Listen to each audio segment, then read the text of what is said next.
नमस्कार दोस्तों। हर हर महादेव, ओम नमः शिवाय, श्री शिवाय नमस्तुभ्यम। दोस्तों, अगर आप हमारे चैनल पर पहली बार आए हैं तो हमारे इस चैनल को सब्सक्राइब जरूर कर लें ताकि आने वाली वीडियो आपको जल्दी से मिल सके।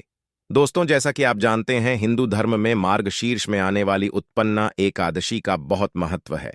उत्पन्ना एकादशी का व्रत आज यानी 8 दिसंबर शुक्रवार के दिन रखा जाएगा। पौराणिक कथा के अनुसार इस दिन ही देवी एकादशी की उत्पत्ति हुई थी। उत्पन्ना एकादशी के दिन किए गए कुछ उपाय बहुत लाभकारी माने जाते हैं। इन उपायों को करने से आर्थिक तंगी दूर होती है। दोस्तों, आज हमने इस वीडियो में गुरुजी द्वारा बताए गए कुछ उपाय आपको बताए हैं जो आपको अवश्य करने हैं। इस वीडियो को ध्यान से देखें, पूरा सुने। आधा अधूरा सुनने से कोई लाभ नहीं होगा। चलो चलते हैं, सुनते हैं।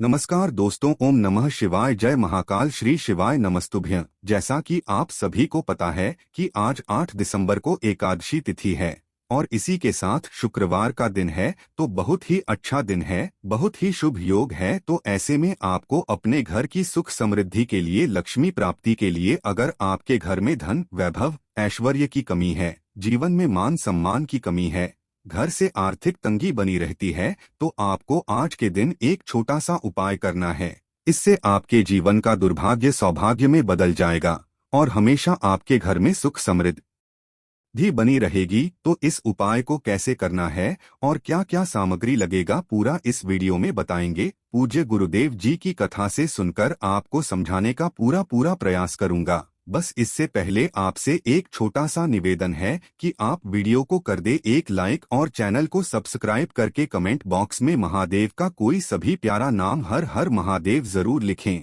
तो चलिए बढ़ते हैं उपाय की ओर। देखिए, इसके लिए आपको लेना है 2 दीपक। देखिए, दीपक आप चाहे तो मिट्टी का ले। यदि आपके पास मिट्टी का दीपक नहीं है तो आप यह दीपक आटे का भी बना सकते हैं। आप शुद्ध आटा मढ़ करके 2 दीपक बनाए तो ज्यादा बेहतर रहेगा, क्योंकि आटे के दीपक सबसे शुद्ध माने जाते हैं। और यदि आप मिट्टी का दीपक ले रहे हैं तो आप ध्यान रखें कि मिट्टी का दीपक कहीं से टूटा हुआ ना हो, कहीं से भी चटका दीपक ना हो। आपको इस बात का विशेष ध्यान देना है। ठीक है, इन दोनों दीपक में आपको लंबी बाती लगानी है और दोनों दीपक आपको तिल के तेल से या फिर घी से प्रज्वलित करने हैं। ठीक है, इसके बाद आपको लेना है 2 हरी इलायची और ध्यान रखना है कि इलायची कहीं से भी खंडित ना हो, बिल्कुल अच्छी इलायची आपको लेनी है। उसके बाद आपको लेनी है 1 चुटकी हल्दी। उसके बाद आपको लेना है 11 चावल दाने। अब आपको क्या करना है, शाम के समय प्रदोष काल में आपको अपने घर के मंदिर में इन दोनों चीजों को लेकर पहुंच जाना है। देखो, आगे बढ़ने से पहले आपसे एक छोटी सी प्रार्थना है कि वीडियो को एक लाइक जरूर करे। देखो, अब मंदिर पहुंचकर आपको माता लक्ष्मी की पूजा अर्चना करनी है, जैसे आप करते हैं। फिर उसके बाद आपको एक लंबी बाती का दीपक माँ लक्ष्मी के समक्ष आपको जलाना है। अब आपको जो आपने 2 हरी इलायची ली है उसे हल्दी में मिला लेना है और हल्दी का लेपन कर देना है। और देखो, दीपक प्रज्वलित करते समय आपको ओम महालक्ष्मी नमो नमः इस मंत्र का आपको 11 बार जाप पर लेना है। फिर उसके बाद आपको एक हरी इलायची अपने सीधे हाथ में लेना है और ओम महालक्ष्मी नमो नमः इस मंत्र का 11 बार जाप करना है। और जाप करने के बाद आपको उस हरी इलायची को दीपक में डाल देना है और हाथ जोड़ करके माँ लक्ष्मी को प्रणाम करना है। और जो भी आपकी कामना है आपको उस समय माँ लक्ष्मी से कहना है। इसके बाद आपको दूसरा दीपक लेकर पहुंच जाना है बेलपत्र के पेड़ के नीचे और बेलपत्री के पेड़ के नीचे जाकर के आपको एक दीपक वहीं पर बेलपत्र की जड़ में जलाना है। और दीपक जलाने के बाद आपको एक चावल का दाना अपनी हथेली पर रखना है और इदम अक्षतम् ओम महालक्ष्मी नमो नमः इस मंत्र का आपको 11 बार जाप कर लेना है। और इस मंत्र को बोलने के बाद उसी चावल को दीपक में डाल देना है और हाथ जोड़कर आंख बंद करके महालक्ष्मी से अपनी मनोकामना कहनी है। देखो, दीपक जलाने से पहले एक चावल दाने को छोड़कर बाकी के चावल के दाने पहले जमीन पर रखना है और उसके ऊपर आपको दीपक रखना है और फिर प्रज्वलित कर देना है। देखिए, यदि आपके घर में बेलपत्री का पेड़ नहीं है तो आप ये उपाय अपने घर के तुलसी घेरे में भी कर सकते हैं, लेकिन आपको वह दीपक गोल बाती का बनाना पड़ेगा। और दीपक प्रज्वलित करने के बाद आपको जो एक हरी इलायची और जो बची है उसे दीपक में डाल देना है और एक चुटकी हल्दी।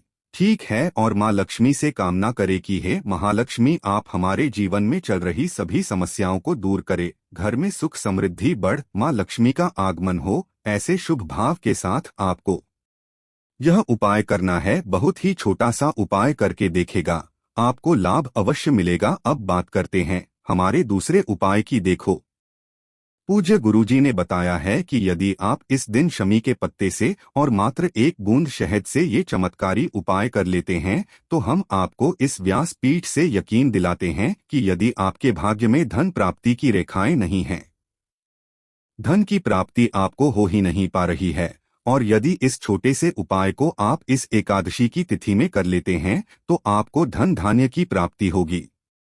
माता लक्ष्मी आपसे प्रसन्न रहेंगी और आपके जीवन का जो दुर्भाग्य है वह समाप्त होगा और आपकी रूठी हुई किस्मत चमक उठेंगी। गुरुजी ने बताया है कि इस विशेष तिथि पर और विशेष संयोग में यदि आप ये उपाय करते हैं तो आपकी जो भी समस्या है मात्र 3 महीने के अंदर ही समाप्त हो जाएगी। देखिए, इस उपाय के लिए आपको मात्र थोड़ा सा शहद लेना होगा। शहद आपको मात्र आधा चम्मच या फिर उससे भी कम लेना है। इसी के साथ में आपको मात्र एक तांबे के पात्र के अंदर अपने घर से शुद्ध जल लेना है और इन सभी सामग्रियों को लेकर के सीधे आपको पहुंच जाना है भगवान शिव के मंदिर में। यह उपाय आप सुबह से लेकर की शाम तक किसी भी समय कर सकते हैं। देखिए दोस्तों, सबसे पहले तो आपके पास जो एक जल का पात्र है उसे आपको धीरे धीरे भगवान शिव के शिवलिंग पर अर्पित कर देना है। श्री शिवाय नमस्तुभ्यं इस मंत्र का जाप करते हुए ये तो आपके पास जो शहद है उससे आपको अपने चींटी उंगली के जो पास वाली उंगली होती है, अनामिका उंगली, उसमें लेना है और इस शहद को आपको शिवलिंग पर जहां माता सुंदरी का स्थान होता है वहां पर अच्छे से लेपन करना है। देखिए, शिवलिंग में जलाधारी की बिल्कुल बीच में जो उठी हुई लाइन होती है उसी पर आप शहद का लेपन करना ही। देखिए, शहद का लेपन करते समय आपको लगातार और ओम नमः शिवाय इस मंत्र का जाप करते रहना है। फिर इसी उंगली से आपको थोड़ा सा शहद शिवलिंग के ऊपर भी लगा देना है और आपको ओम नमः शिवाय इस मंत्र का जाप करते रहना है। पूज्य गुरुजी ने बताया है कि जो भी व्यक्ति इस प्रकार से सबसे पहले माता अशोक सुंदरी वाले स्थान पर शहद लगाता है, फिर भगवान शिव के शिवलिंग पर शहद लगाता है, तो इससे महादेव आपकी प्रत्येक मनोकामना को परिपूर्ण करते हैं। महादेव को शहद बहुत ही अधिक प्रिय होता है और इस प्रकार से शहद का लेपन करने से हमारे महादेव अत्यधिक प्रसन्न होते हैं। महादेव हमारे धन के भंडार को भरते हैं, हमारी इच्छाओं की परिपूर्ति करते हैं। घर में किसी भी प्रकार का संकट चल रहा है तो उसकी समाप्ति करते हैं और हमारे व्यापार में हमें तरक्की दिलवाते हैं। तो इस शुभ एकादशी में आपको इससे शहद वाले उपाय को अवश्य ही करना चाहिए। चलिए दोस्तों, अब हम जान लेते हैं गुरुजी द्वारा बताए गए दूसरे चमत्कारी और विशेष के बारे में। इस उपाय के लिए आपको मात्र एक तांबे के पात्र के अंदर अपने घर से शुद्ध जल लेना है। फिर इसी के साथ में आपको लेना होगा मात्र एक शमी पत्र। देखिए, शमी पत्र का विशेष महत्व होता है।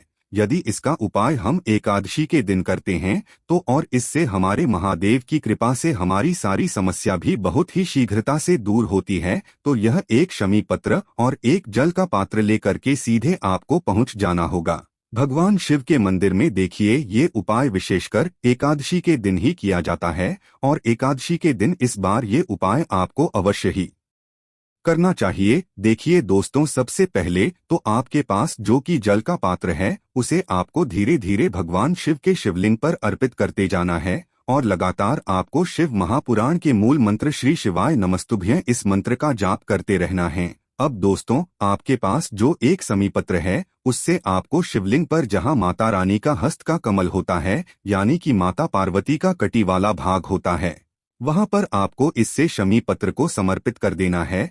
लेकिन ये जो शमी पत्र है आपको माता पार्वती का जो हस्त कमल है वहां पर आपको छोड़ना नहीं है। आपको अपने हाथ से इसे पकड़े रहना है और आपकी जो भी मनोकामना है, चाहे आप ये उपाय अपने धन की प्राप्ति के लिए कर रहे हैं या फिर आप अपने जीवन में मान सम्मान को बढ़ाने के लिए यह उपाय कर रहे हैं, या फिर आप अपने विवाह के लिए यह उपाय कर रहे हैं, या फिर आप अपने व्यापार के लिए, नौकरी के लिए या फिर जिस भी कामना के लिए उपाय कर रहे हैं, तो इस प्रकार से ये शमी पत्र आपको अपने हाथ में पकड़े रहना है और ये शमी पत्र आपको केवल माता पार्वती के हस्त कमल पर इस स्पर्श करवा देना है और आपको अपनी मनोकामना बोल देनी है। फिर यही शमी पत्र आपको वहां से उठाना है और इस शमी पत्र को आपको भगवान शिव का शिवलिंग पर समर्पित कर देना है। शिवलिंग पर जब भी आप ये शमी पत्र समर्पित करेंगे तो आपको श्री शिवाय नमस्तुभ्यं या फिर ओम नमः शिवाय इस मंत्र का जाप करते रहना है। बस इतना ज्यादा आपको करना है। पूज्य गुरुजी ने बताया है कि जो भी व्यक्ति एकादशी के दिन इस प्रकार से शमी पत्र से यह चमत्कारी उपाय करता है तो माता पार्वती की कृपा से और महादेव की कृपा से हमारी ऐसी कोई भी मनोकामना नहीं है जिससे परिपूर्ण ना किया जा सके। देखिए, यह एक हिस्सा अचूक उपाय है जो आपको एक साथ भगवान शिव और माता पार्वती की कृपा प्राप्त करवाता है, यानी कि शिव और शक्ति दोनों की कृपा आपको प्राप्त करवाता है और आपके जीवन की समस्त मनोकामनाएं परिपूर्ण होती है। इसलिए आपको ये विशेष उपाय इस शुक्रवार की एकादशी पर करने से नहीं चूकना है। देखो, आज हमने इस वीडियो में आपको 3 महा उपाय आपको बताए हैं। जो भी उपाय आपको सरल और उचित लगता है वो आप कर सकते हैं। उपाय को करते समय किसी भी प्रकार की गलती ना करें। अगर उपाय संबंधित कुछ भी आपको पूछना है तो कमेंट बॉक्स में पूछ सकते हैं। अगर आपको हमारा वीडियो पसंद आए तो हमारे इस चैनल को सब्सक्राइब जरूर करें। हर हर महादेव, ओम नमः शिवाय।